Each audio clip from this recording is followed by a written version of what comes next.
तो नमस्कार दोस्तों, मैं हूं सौरभ शर्मा और आप देख रहे हैं हमारा channel Haryana update daily news.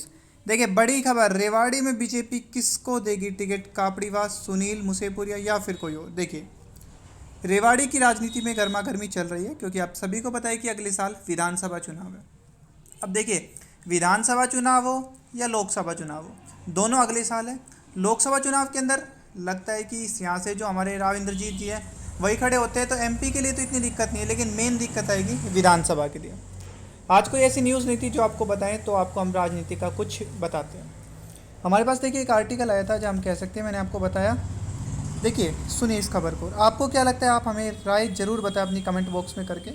तो खबर को शुरू करते हैं। देखिए, रेवाड़ी विधानसभा क्षेत्र में अगले साल चुनावों का दौर है। आपको बताता हूँ, भाजपा को एक बार फिर टिकट आवंटन के समय बार बार सोचना होगा। बिल्कुल सही सुना आपने। पार्टी के लिए थोड़ी सी चूक और एक बार फिर बीजेपी का यहाँ से सफाया हो सकता है, क्योंकि देखिए आप सभी को पता है पिछली बार भी बीजेपी गुटबाजी के कारण हार गई थी।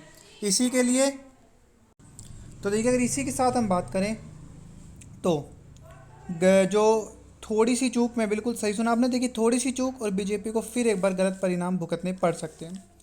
लगभग देखिए 3 दशक के चुनाव को परिणामों को देखा जाए तो कापड़ीवास लगातार मत प्रतिशत हम कह सकते हैं, वोट परसेंटेज है, उसके मामले में लगातार आगे बढ़ रहे हैं। आप देखिए, बीजेपी के लिए सबसे बड़ा दिक्कत क्या है कि कापड़ीवास को टिकट दे, या फिर पिछली बार जो उन्होंने दी थी सुनील मुसेपुर को, उसको टिकट दे, या फिर कोई और नया प्रत्याशी ढूंढे जो कांग्रेस को हरा सके। अब देखिए सुनिए, बिना पार्टी का साथ मिले भी पिछली बार अगर हम पिछले 3 दशक से देखें तो कापड़ीवास ने अच्छे मत प्रतिशत वोट परसेंटेज हासिल किए हैं। देखिए, ये हमारा कोई पर्सनल व्यू नहीं है कि जो हम कापड़ीवास जी के ऊपर दे रहे हैं, कि सुनील मुसेपुर जी के ऊपर या बीजेपी के ऊपर। ये एक जो हम कह सकते हैं कई सोर्सों से मिला है, जिसके बेस पे हम आपको बता रहे हैं। अब देखिए, बिना पार्टी का साथ मिले भी कि जो कापड़ीवास उन्होंने अच्छा वोट परसेंटेज हासिल कर चुके हैं, जिस कारण आने वाले चुनावों में कापड़ीवास की भूमिका को लेकर भाजपा को नए सिरे से विचार करना पड़ेगा।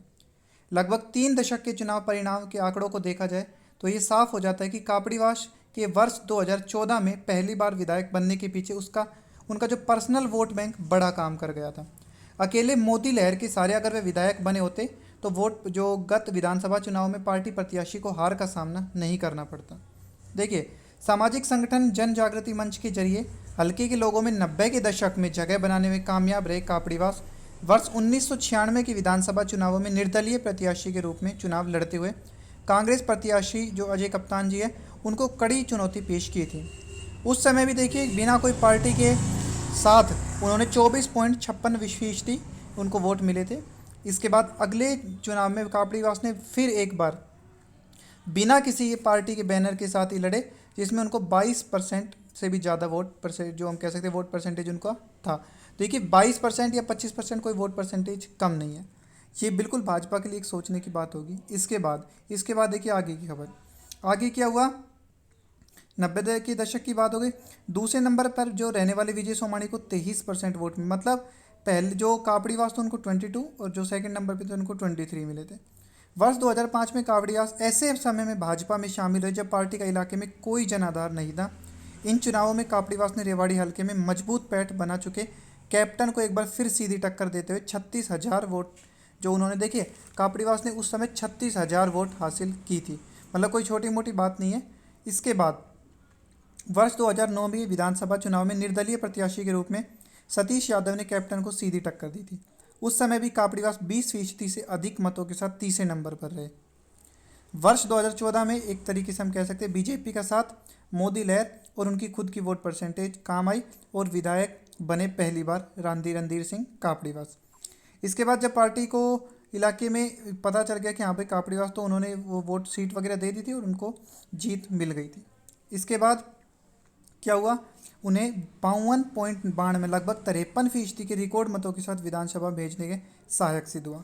इन चुनावों में कैप्टन की राजनीति रसातल पर नहीं आ गई थी और लगातार 7 बार विधायक बनने का सपना टूटकर कैप्टन तीसरे नंबर पर आ गए थे। अब देखिए, ये तो हो गई बीजेपी की बात। दूसरी तरफ कांग्रेस की बात करें तो लगभग ये फिक्स है कि जो कैप्टन अजय सिंह यादव उनके बेटे को इस टिकट मिलती है तो वही सीधी टक्कर देंगे बीजेपी को।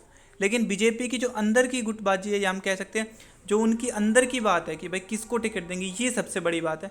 क्योंकि देखिए, कापड़ीवास का हमने ये पिछले कई सालों का अगर हम देखें तो काफ़ी अच्छा प्रदर्शन देखने को मिला है। लेकिन ये तो देखिए बीजेपी के हाथ में, वो किसको सीट देती है और किसको नहीं देती, ये सब बीजेपी के हाथ में। देखते हैं किसको सीट देती है, लेकिन आप अपनी राय हमें कमेंट करके ज़रूर बताएं। और रेवाड़ी की जितनी बड़ी खबरें हैं जानने के लिए चैनल को सब्सक्राइब जरूर कर लीजिए। धन्यवाद।